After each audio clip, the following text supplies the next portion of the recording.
Գյորջյան Կասկադ 60 ամիս փուլային վճարում բազմաթիվ առավելություններ։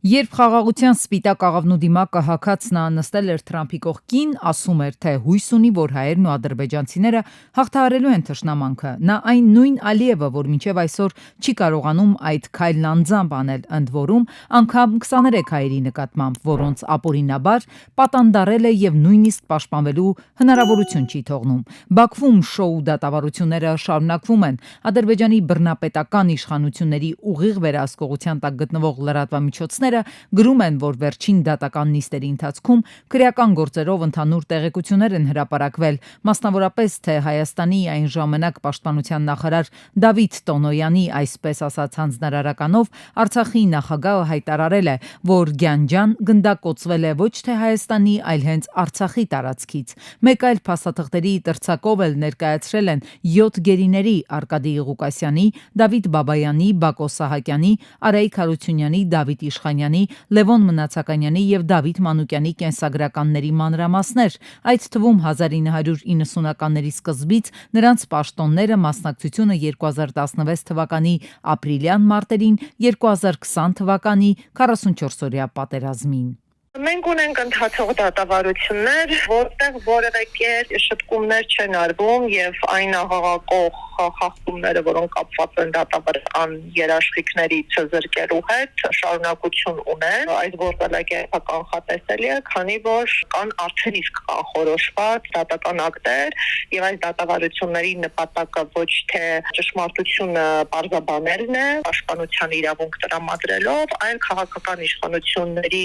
որոշումները դատական վավերացման ենթարկելն է։ Ադրբեջանի կառավարությունը միջազգային հարթակների բարձրախոսերից ականջ է խլացնում, հայտարարելով, թե իրենց ձևակերպմամբ հայ բանտարկյալները օգտվում են իրենց բոլոր իրավունքներից, այդ թվում փաստաբանների հետ կապ հաստատելու հնարավորություններից։ Մարդու իրավունքների եվրոպական դատարանում հայ գերիների շահերի ներկայացուցիչը կոտրում է կեղծիքը, ազերֆեյքը, հենց իր որպես լիազորված ներկայացուցչի խնդրանքը հանդիպելու գերիների հետ։ Բաքուն մերժել է։ Անցնող առնվազն 5 տարիների ընթացքում այսպես կոչված թույլատրելի հանդիպումների թիվը 0 է։ Միեդում հայ գերիների ներկայացուցիչը պնդում է, այս դատական գործընթացները ոչ ավելի, ոչ պակաս նման են նվաստացման ծեսերի։ Նախ անգամ Կարմիր խաչի այցելության պայմաններում այս անձիկ ենթարկվել են հոգեբանական եւ ֆիզիկական ազդեցությունների, կորզվել են ցուցմունքներ տարբեր չափերով, սակայն դատավարություններում նաեւ բարձրացնել են նկատի ունենալով դրանց հատվածական լուսաբանումը եւ ներկայումս պաշտպանության հարցերը ավելի են սրվում։ Եվրոպական խորհրդարանի падգամավոր Ֆերնան Կարթայզերը իդեպ հրատապ գրավոր հարցումներ է ուղարկել Եվրոպական հանձնաժողով, պահանջելով կոնկրետ քայլեր ձեռնարկել Ադրբեջանում պահվող հայ գերիների իրավունքների պաշտպանության ուղղությամբ։ Падգամավորը եվրոպացի բարձրաստիճանների հետ իր մտահոգությունն է կիսել, հայտնել, որ գերիների վիճակը վատթարանում է։ Ստացվող տեղեկությունները վկայում են մի շարք գերիների առողջական վիճակի վատթարացման, նրանց պատշաճ բժշկական օգնության մերժման, ընտանիքի անդամների հետ կապի բացակայության եւ մեկուսացված պայմաններում պահելու մասին։ Ավելին, նրանց դեմ սկսվել են քաղաքական շարժառիթներով եւ կեղծ մեղադրանքներով դատավարություններ։ Այս ամենը տեղի է ունենում այն ֆոնին, երբ Բելգիայում Ադրբեջանի դեսպանը վստահեցնում էր, թե դատավարությունները բաց են Բաքվում հավատարմագրված բոլոր օտարերկրյա դիվանագետների համար։ Ինչ կոնկրետ քայլեր է ձեռնարկելու Եվրահանձնաժողովը Բաքվում Եվրոպական միության պատվիրակության կամ այլ միջազգային դիտորդների ներկայությունը հայ գերիների գործերով դատավարություններում ապահովելու համար, падգամավոր Կարթայզերը պարզաբանում է պահանջել։ Իդեպ պաշտոնական Երևանն էլ է մասնավորապես արտաքին գործերի նախարարությունը հյուպատոսական այցելությունների իրավունքը կարող է պատվիրակել Բաքվում դիվանագիտական ներկայացուցչություն ունեցող որևէ երկրի։ Քաղաքասարակության ներկայացուցիչները դեռ ամիսներ առաջ գերատեսչությանն առաջարկել էին քննարկել այս իրավունքի իրացման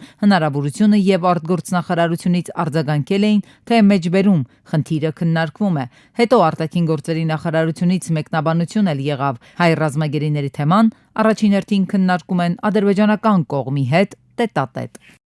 Նիկոլ Փաշինյանի, թե Վլադիմիր Պուտինի վիճակագրական տվյալներն են ավելի ճիշտ։ Երկրների ղեկավարների ներկայացրած թվային ցուցանիշներում շեղումը մի քանի զրոներով է։ Եթե վիճակագրական ծառայությունը ասի 1 միլիարդ է, պետք է ասենք 1 միլիարդ է, ասի 11-ը, ասենք 11-ը։ Сколько сейчас товарооборот? Ապրանքաշրջանառությունը Հայաստանի հետ որքան է կազմում։ Այս տարի արդեն 4 միլիարդ դոլար։ Որքան? 4 միլիարդ դոլար։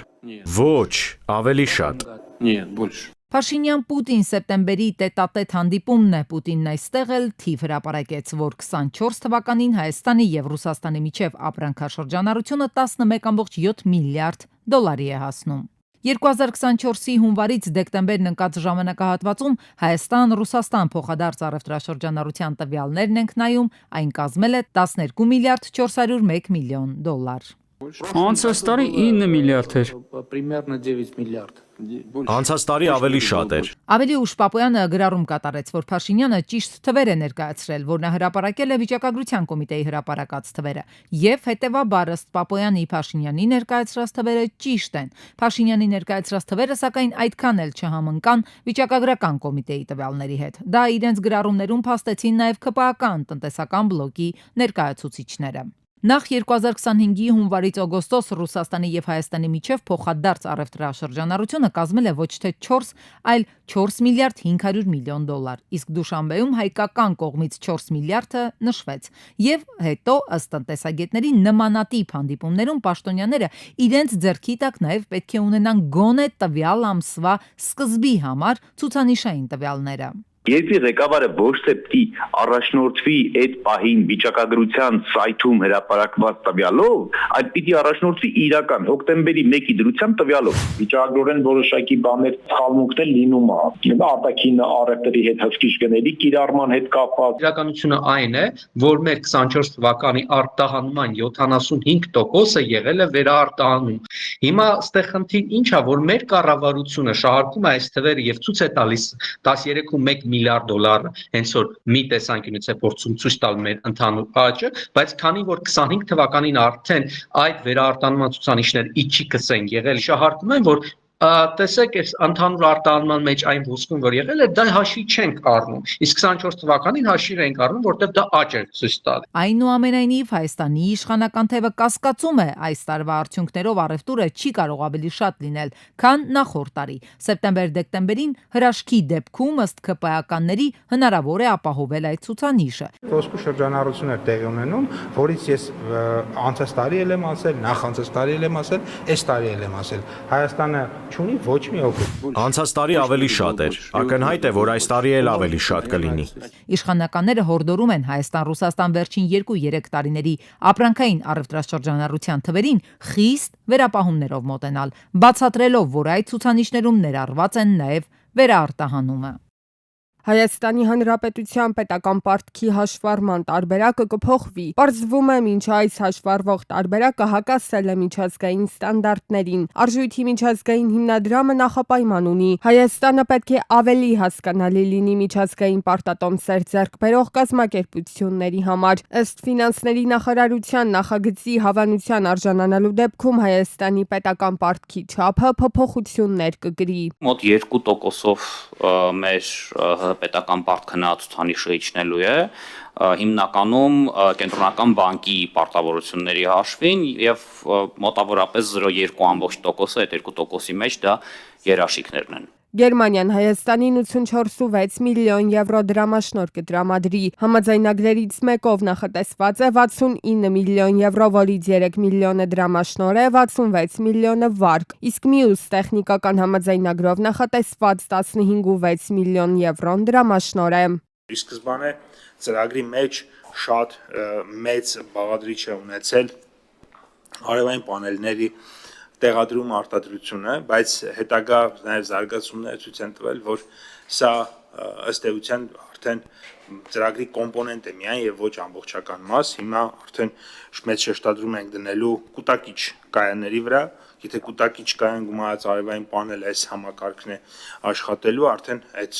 կոմպոնենտի վրա ենք։ Ըստ էկոնոմիկայի նախարարի այժմ բիզնեսի էներգախնայողության մեջ մեծ բացեր կան ընդհուպ մինչև էներգետիկան վտանգային հարցեր։ Հայ-գերմանական նոր համաձայնագիրը ուղղված է նաև տվյալ հարցերի ճիշտ եւ համակարգային լուծմանը։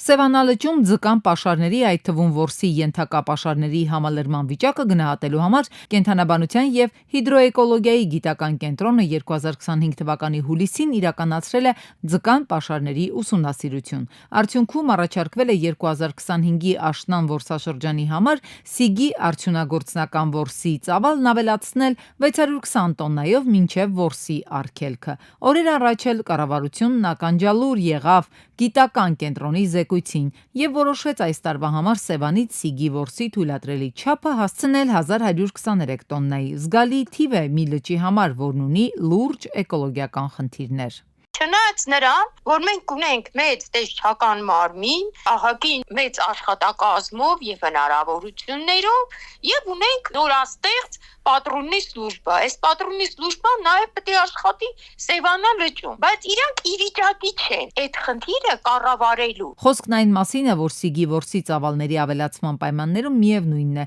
ներկա համակարգը չի կարողանալու պարզել, թե որքան են ապօրինի որսի ծավալները, այսինքն մեկը չի բացառելու մյուսին։ Ոչ մեկը չի կարող իմանալ, քանի կիլոգրամ ձուկ Պետրոս Պետրոսյանը որսած ուրեմն Սևանա լճից։ Այստեղ մեկ այլ խնդիր է գալիս, որի վրա արդեն մի քանի տարի ուշադրություն են հրավիրում բնապահպանները։ Խանութներում վաճառվում են Սիգի պահածոներ, կան խոսակցություններ, որ թույլատրված որսի հիմնական շահառուները հենց պահածո արտադրողներն են, բիզնեսի խոշոր ներկայացուցիչներ, իսկ սովորական մարդկանց մնում են նավակներով ապօրինի որս անել հացի փող վաստակելու համար։ Հարցի մյուս կողմն էլ էկոլոգիականն է, ինչ ազդեցություն կունենա լճի վրա մեծ քանակությամբ ձկան որսը։ Եթե մենք ընդեղ ունենք օրգանական սննդատար տարեր, մասնավորապես ֆոսֆոր, ազոտ, որոնք որ հետագայում պլանկտոնային այդ մասայի կողմից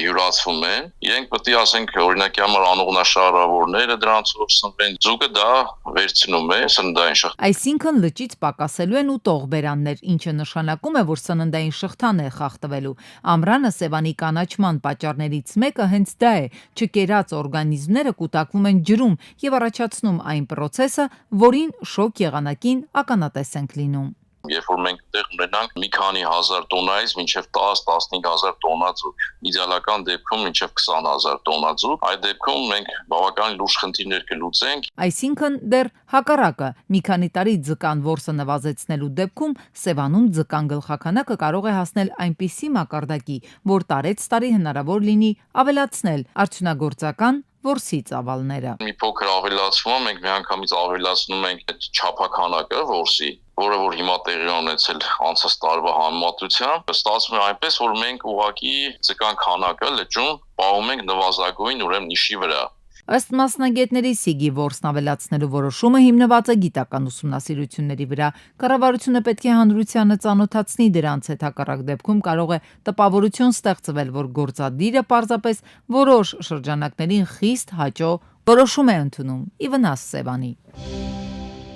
Վիճաբանություն ու ծեծկրտուք է տեղի ունեցել Աբովյանում Հանրապետության 20 շենքին հարակից տարածքում հոկտեմբերի 11-ին։ Մի խումբ անձինք են վիճաբանել միմյանց հետ։ Հայհոյանքներից հետո կրակոցներ են հնչել։ 29-ամյա Խանամիրը, 34-ամյա Անդրանիկն ու 39-ամյա Վահեն վնասվածքներով տեղափոխվել են հիվանդանոցներ։ Երկուսի վիճակը բժիշկները գնահատում են ծայրահեղ ծանր։ Դեպքի վայր են ժամանել ոստիկանության Կոտայքի բաժնի հերթապահ խումբը, բաժնի պետի տեղակալի գլխավորությամբ ժամանել են նաև ներքին գործեր նախարարության քրեական ոստիկանության գլխավոր վարչության Կոտայքի մարզի քրեական ոստիկանության մեծ թվով օպերներ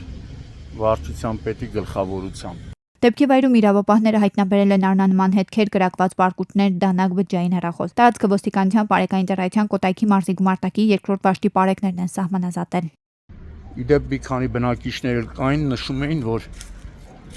հրաժարվեցին տեսախցիկի առաջ խոսել, ասում էին, երբ այստեղ վիճաբանություն բաներ տեղի ունենում, բարեկային ծառայության ավտոն անցնում էր ու չէր կանգնում։